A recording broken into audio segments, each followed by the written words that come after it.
Most people skip this part of Canada, but it might be actually the smartest stop on the entire road trip. Let me show you why Saskatchewan changes everything, and stick to the end as I will show you a bonus tip. So let's address the elephant in the room. Why should you consider Saskatchewan at all? Let's be honest here, when people think about taking a road trip to Canada, almost everybody wouldn't consider Saskatchewan as the main place to go. The reason is simply, if you want to go to Canada, you want to see these famous spots from Banff, Jasper, Toronto, Niagara Falls, Prince Edward Islands, British Columbia, Vancouver, and all these things. Hence, there are not much people or not that many tourists in Saskatchewan, and that makes it actually interesting, because that means fewer crowds, hence it breaks the pattern and reduces stress. When you are at places that are too crowded, you kind of get, Saskatoon, you can't enjoy the things as maybe you want to. And also many people tell me, why would you want to see it at all? Because it's just flat, it's not interesting at all, one ride through, just skip it.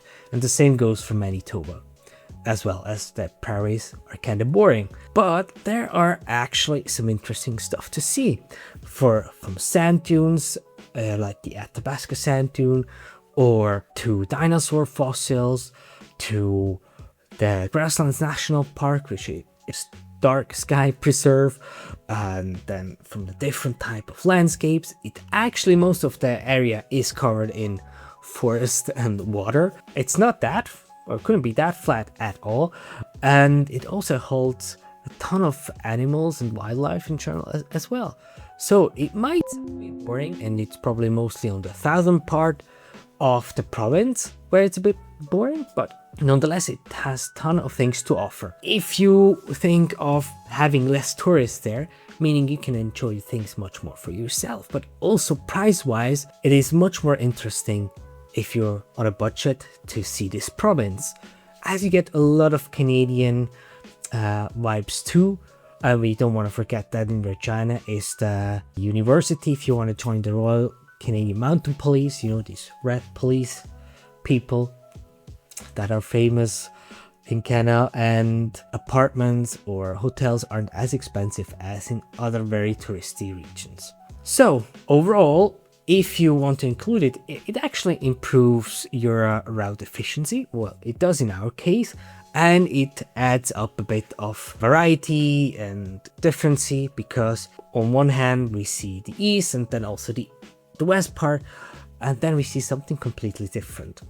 And we are really excited to see this province on ourselves, as it has so much to offer, as I'm gonna briefly show when we go through the whole itinerary. And with that, I'll give you a brief overview, or maybe a long overview about the trip, the route we take, and you will see when I share the screen with you that I have mapped out the trip quite a lot already.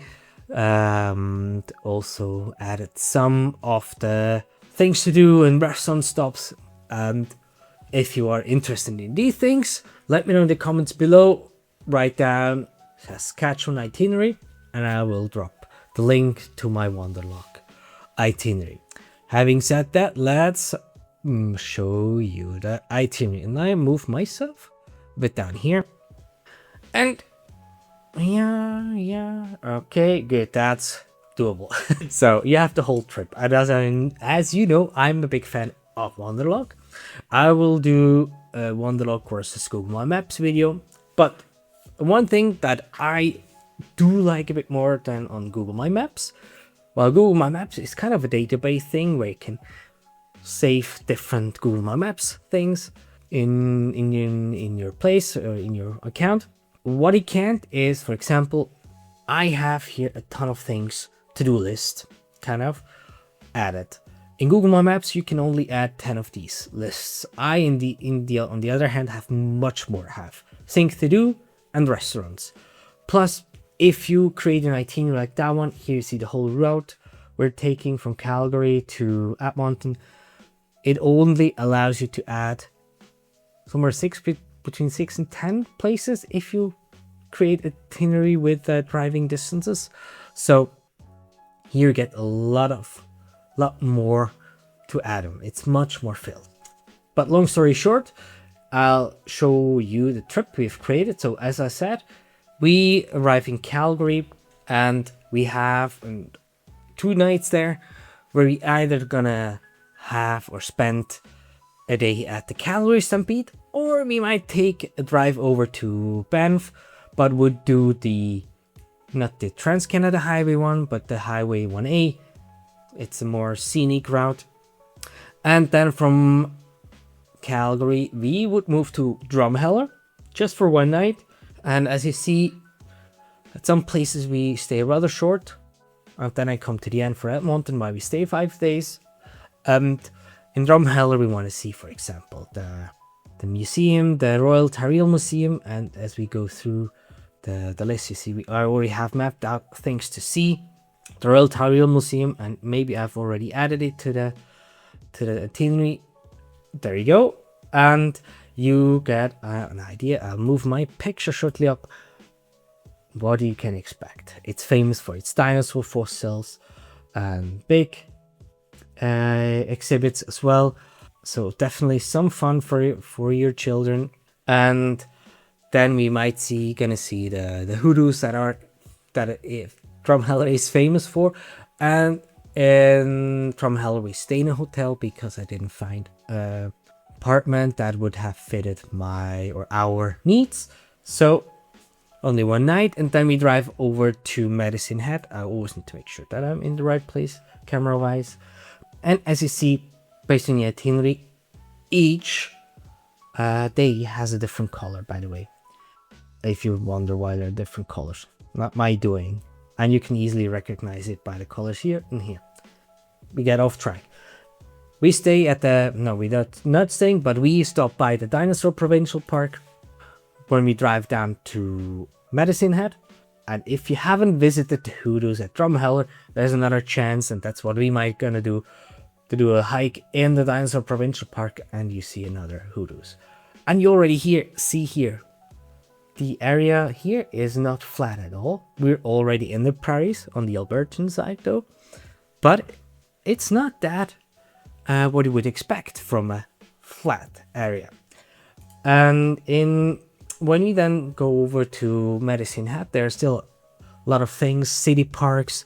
You can spend the day also walking through the city core of Medicine Hat. We're definitely gonna see the famous teepee, which is the biggest teepee in the world. As I think there's a picture of it. Yeah, there you go. And probably if you have time, learn something about the area. Then we have another day in Medicine Hat. And what we plan to do, either we're gonna visit the Cypress Hill Provincial Park, or we visit the Great Sand Dunes, which is a remnant of the last ice age. And definitely also cool to see somewhere. I was going to a place where you are in sand dunes without being in a desert. But we don't know that yet, so we're gonna take it as it comes. And you might see the historic resort ranch.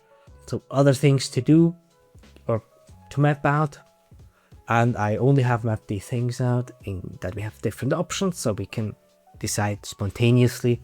And these places though, as you see, they're partially in Saskatchewan already, so mind the time stamp moving 1 hour forward.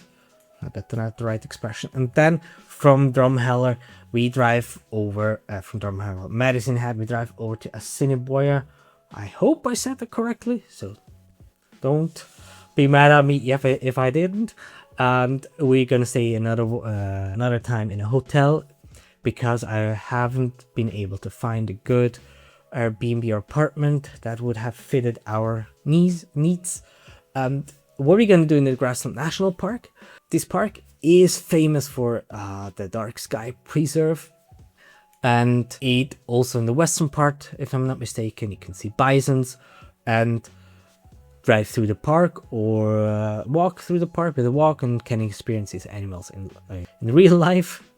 Wrong way of saying it, but you can also take tours like a rattlesnake tour, and I think I haven't found many dates, but there's also a stargazing tour if you would like to experience that as well, as it is a famous dark sky preserve. I think one of the darkest ones, and we definitely want to try that. We can stay out there longer and enjoy the scenery, the evening scenery. And speaking of the Grasslands National Park, that one is another way of showing you that Saskatchewan isn't flat at all. It has different landscapes, and you'll see that on these pictures as well. So definitely worth a visit, has been recommended to us several times. And then moving away from the Grasslands National Park, from the nature, we make a stop in Moose Jaw, hope I pronounce it properly. It's on the way to Regina, sorry for that. Moose Jaw, we definitely want to see Mac the Moose, probably just a picture stop. And then visit the city itself, and then move over to Regina, which is home to the Royal Canadian Mounted Police Museum, and also the education facilities are there. So if you want to be a mountain police, that would be the city where you need to go. And we have planned out several things in Regina as well. One of the famous things in Regina, for example, is the Wascana Center, which is a huge city park, and is we can do several things, from bike riding, getting on boats. What I haven't found yet was any rentals that it could take, so not a walk through the city park, but a nice change. It's a laid down or laid back vibe, and definitely offers also some great farm to table restaurants, but Saskatoon is more famous for that. So that's where we're gonna head next. And if you, for example, if you were interested in the itinerary further up, I have also listed more things to do in Regina, not just the Wascana Center, but also some bad weather options. And then from Regina, we move up to Saskatoon. On the way to Saskatoon, we will make a stop at the Little Manitou Lake, which is the Dead Sea of Canada, which is at point number 2, and here's Saskatoon. Saskatoon, as mentioned before, is also famous for or a great place for foodies. If you be there, I have been told you need to try one of these farm to table restaurants. That's definitely what we're gonna do. And we definitely want to see the Wanuskewin Heritage Park, which is a park about Indigenous past and the influence on the country, on the area. So definitely a great place to learn more about this history. You also have the chance for stargazing. So if you haven't made it in Grasslands or Cypress Hill Interprovincial Park, that would be another great option. And then from there we drive a longer drive to Edmonton, which is around 5 hours if I'm not mistaken. And we then cross borders again back to Alberta, so we turn the watch 1 hour back. And on the way there we're gonna must see the biggest Easter egg in Canada, no, in the world. I think it's in Vacaville. That's called the Bisanka egg, and I also have it on the itinerary right over here, as you see. Great. And then to our final destination on the second leg of this trip is Edmonton. And some of the reasons I want to highlight why we stay longer in Edmonton is basically only Edmonton is huge, and Edmonton is famous for a ton of things. It's also close to nature, and that's no surprise because the nature park, the city park, which is the Edmonton River Valley, which is that one, is 160 kilometers long, meaning it is one of the biggest city parks or urban parks in North America, maybe even in the world, and it's 22 times bigger than Central Park, for example. So if you think about it, then you clearly get the picture that there are a ton of things to do. But there are also other reasons that will make you want to stay longer in Edmonton. On one hand is the West Edmonton Mall, which is right over here.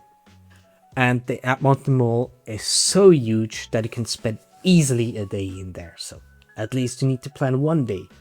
Then when you plan to stay in the Edmonton River Valley, a must visit is the Fort Edmonton Park, and also the river valley at Walterdale to see and experience the Edmonton River Valley more closely and for yourself. But still, if you combine these things together, you could easily spend another day in Edmonton. Then there are various spots you need to visit in Edmonton, like the White Mud Creek Arch or the funicular staircases. So additional things, so if you combine them all together, easily can spend another day without even rushing. And then if you zoom out a bit, you have here the Elk Island National Park, which is the only national park in Canada that is fenced. But when you drive there, you need to plan that you're gonna stay the whole day there. Not only can you drive through and experience bisons, elks, moose, a lot of wildlife, you can also take a hike, bring a picnic there, stay there a whole day and just relax and wind down. You can even swim in one of the lakes. So definitely worth planning that as a whole day trip. And then you easily spend 4 days in Edmonton and you haven't seen everything yet. And that's why I wanted to plan 5 days. And it's also great as we only have one base and don't need to drive from one base to the next. That brings me back to the general logistics we have on this trip. As you have seen along the route, if I'm gonna share my screen again and zoom out a bit, we have planned overall to have 2 nights, if possible, at least at each location. We also made sure that we have a washing machine for the clothes to clean the dirty clothes, that you don't need to bring that many stuff. So talking about logistics here, and that's also why we choose bases, not to move around too much, but it's rather a challenging trip as we move so much. And that's also another reason for staying longer in Edmonton, to wind down a bit and take it a bit more easy. And then also, if you are on such a trip and with families, you need to think of what is better for you, hotel or an apartment or a house that you can rent. For us, it was always clear house or apartment if possible, due to the laundry. And then there is also a drawdown, and that's what I did on earlier research. If we think of renting a car or looking for campgrounds, and I definitely found out we always looked for campgrounds where you have mostly full hookup. There's not much that there is out there, so we tended to rent a car. And besides, renting a car was on this trip less budget heavy than if you would have taken a camper or an RV, and you are more flexible with a car, so you can do other routes. For example, you can easily drive through the Grasslands National Park with a car compared with an RV. What's also important, if you book such a trip, be mindful of booking early, booking in advance, save your spot as early as possible. Although it's not one of the main provinces that sees a lot of crowds like Alberta, BC, Ontario or Quebec, it's definitely worth booking also your apartments or campgrounds as early as possible. Book everything, even though it means you are less spontaneous and you need to move when you liked a specific place. For example, if you would love to stay one more day in Medicine Hat, then this wouldn't be possible. But on the other hand, I mapped out all the possible things that we could do or eat, so we are prepared and can still be very, very spontaneous. So just a few things you need to keep in mind. That brings me actually back to the final question. Is Saskatchewan really worth a trip? And does it make your route smarter? Well, in our case, yes it does. It reduces stress, you see an adventure, something new, and it definitely adds variety. It's a change from the usual things we do, and it avoids most of the crowded bottlenecks as well. So a big plus, and definitely true to my motto of Go Canada, travel like locals. And now I'm interested to hear from you. If you plan a trip for 26 or 27, would you include Saskatchewan? Was I able to inspire you a bit, including this province in your next trip? Or would you rather skip it? Well, let's see. But anyway, if you're interested in the best stops from Calgary to Vancouver and do a bit of an alternative route, not the obvious one, then make sure to follow me, subscribe to my channel, and make sure that you get the notification when my next video is up about the best stops from Calgary to Vancouver.